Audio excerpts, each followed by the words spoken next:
अच्छा, हमारे जिस्म के अंदर ना कुछ बहुत ही छोटे लेकिन ज़बरदस्त किस्म के वर्कर्स मौजूद हैं जिन्हें हम एंजाइम्स कहते हैं।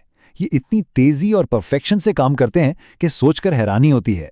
लेकिन सवाल यह है कि ये नन्हे कारकुन इतनी नाकाबिले यकीन दुरुस्तगी से अपना काम कर कैसे लेते हैं। चलें, इस सादा मगर शानदार आइडिया को समझते हैं जो इस पूरे राज से पर्दा उठाता है। तो असल सवाल यही है, आखिर एंजाइम्स इतने पिकी, इतने मखसूस क्यों होते हैं? वो हर किसी के साथ मिलकर काम क्यों नहीं करते? ये एक बहुत ही दिलचस्प बायोलॉजिकल पहेली है और मज़े की बात यह है कि इसका जवाब खुद उनकी बनावट में ही छुपा हुआ है। आइए इस राज को खोलते हैं। अच्छा, इस राज को समझने से पहले हमें इस कहानी के जो मरकज़ी किरदार है ना, उनसे मिलना पड़ेगा। तो सबसे पहला और सबसे अहम किरदार तो खुद एंजाइम है। बिल्कुल आसान लफ्ज़ों में समझें तो ये एक हेल्पर है, एक मददगार। ये जिस्म के अंदर होने वाले केमिकल रिएक्शंस को लाखों गुना तेज कर देता है। और कमाल की बात यह है कि इस सारे अमल के दौरान ये खुद ज़रा भी इस्तेमाल नहीं होता, ना ही तब्दील होता है। बस काम को स्पीड अप करता है और फिर अगले काम के लिए तैयार हो जाता है। और कहानी का दूसरा अहम किरदार है सबस्ट्रेट। ये वो मॉलिक्यूल है जिस पर एंजाइम ने असल में काम करना है। हर एंजाइम का अपना एक ख़ास सबस्ट्रेट होता है, बिल्कुल वैसे ही जैसे हर काम के लिए एक मखसूस औजार या टूल होता है। तो एंजाइम और सबस्ट्रेट का जो रिश्ता है ना, वो बड़ा ख़ास है। और इस रिश्ते को समझने के लिए हमें उनकी सबसे अहम क्वालिटी यानी उनकी खुसूसियत को जानना होगा। तो जनाब, सबसे बड़ा सुराग यही है, हर एंजाइम सिर्फ और सिर्फ एक ही किस्म के सबस्ट्रेट के लिए बना है। वो किसी दूसरे सबस्ट्रेट को पहचानता तक नहीं। साइंस की ज़ुबान में इसी चीज़ को एंजाइम स्पेसिफिसिटी यानी एंजाइम्स की खुसूसियत कहा जाता है। और यही हमारे उस बुनियादी सवाल का जवाब है। इस आइडिया को समझने का सबसे आसान तरीका है ताले और चाबी की मिसाल। देखें, जैसे एक खास चाबी सिर्फ अपने ही ताले को खोल सकती है, किसी दूसरे को नहीं, बिल्कुल उसी तरह एंजाइम्स काम करते हैं। वो किसी मास्टर चाबी की तरह नहीं होते जो हर ताले में लग जाए। तो अगर एंजाइम एक मखसूस चाबी की तरह है, तो फिर वो कौन सा मॉडल है जो इस पूरे अमल की वजाहत करता है? चलें, अब इस मॉडल से पर्दा उठाते हैं। साइंसदानों ने इस अमल को समझाने के लिए एक बहुत ही सादा मगर ज़बरदस्त मॉडल पेश किया, जिसे कहते हैं द लॉक एंड की मॉडल, यानी ताला और चाबी का मॉडल। और सच पूछें तो ये नाम ही अपनी पूरी कहानी खुद बता देता है। चलें, इस अमल को स्टेप बाय स्टेप देखते हैं। सबसे पहले सबस्ट्रेट यानी हमारी चाबी एंजाइम यानी ताले के पास आती है। फिर ये चाबी ताले में बनी एक खास जगह जिसे एक्टिव साइट कहते हैं, इसमें दाखिल होती है और एकदम परफेक्टली फिट हो जाती है। इसके बाद एंजाइम अपना जादू चलाता है और सबस्ट्रेट को तब्दील कर देता है।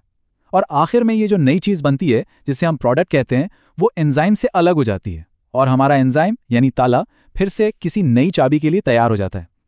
ये एक लाइन इस पूरे तस्वुर का बेहतरीन खुलासा है कि एंजाइम एक ताला है और सबस्ट्रेट वो एक और सिर्फ एक चाबी है जो इस ताले में बिल्कुल फिट बैठती है। लेकिन साइंस की सबसे खूबसूरत बात यही है कि ये कभी एक जगह रुकती नहीं, हमेशा आगे बढ़ती है। तो ये जो लॉक एंड की मॉडल है, ये एक बेहतरीन शुरुआत थी, मगर ये पूरी कहानी नहीं है। देखते हैं कि इस कहानी में आगे क्या ट्विस्ट आता है। तो ये समझना बहुत ज़रूरी है कि लॉक एंड की मॉडल एक बुनियादी, एक फाउंडेशनल कॉन्सेप्ट है। ये एंजाइम की खुसूसियत को समझाने में ज़बरदस्त मदद करता है।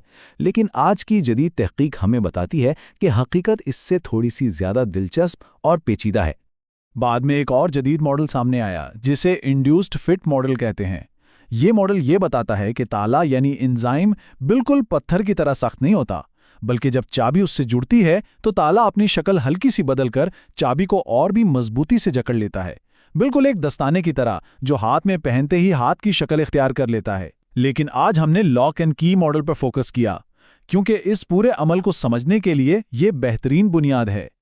लेकिन अब सवाल ये पैदा होता है कि ये सब जानना इतना ज़रूरी क्यों है? भाई, ये साइंसी मॉडल हमारी रोज़मर्रा की ज़िंदगी से कैसे जुड़ा है? तो जनाब, जवाब बहुत सादा है। ये सारा अमल हर लम्हा हर किसी के जिस्म के अंदर चल रहा है। जी हाँ, बिल्कुल यही लाखों करोड़ों मखसूस रिएक्शंस जो एंजाइम्स की वजह से मुमकिन होते हैं, हमारे जिंदा रहने के लिए लाजमी हैं। हमारे खाने को हजम करने से लेकर जिस्म के लिए तवानाई बनाने तक हर काम एंजाइम्स की इसी खासियत पर मुनहसर है। इसकी सबसे अच्छी मिसाल हमारा अपना हाजमे का निज़ाम है। देखें, मुंह में जो एमाइलेज एंजाइम है, उसकी चाबी सिर्फ निशास्ता या स्टार्च है। वो प्रोटीन को हाथ भी नहीं लगाएगा। फिर मैदे में मौजूद पेप्सिन है, जिसकी चाबी सिर्फ प्रोटीन है। और इसी तरह छोटी आंत में मौजूद लैक्टेज सिर्फ दूध की चीनी यानी लैक्टोज को ही हजम कर सकता है। हर ताले की अपनी अलग चाबी है। तो चलें जल्दी से अहम नुकात को एक बार फिर जहन में ताज़ा कर लेते हैं। पहली बात, एंजाइम्स बहुत मखसूस होते हैं। दूसरी, लॉक एंड की मॉडल हमें बताता है कि ऐसा क्यों है।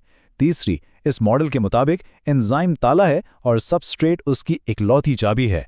और चौथी बात, सबस्ट्रेट एंजाइम की एक खास जगह यानी एक्टिव साइट पर आकर जुड़ता है। और अब आखिर में एक सवाल सोचने के लिए, अगर एंजाइम के काम करने के लिए उसकी मखसूस शक्ल और साख्त ही सब कुछ है, तो फिर क्या होगा अगर किसी भी वजह से ये शक्ल खराब हो जाए या बिगड़ जाए? इसका हमारे जिस्म और हमारी सेहत पर क्या असर पड़ सकता है?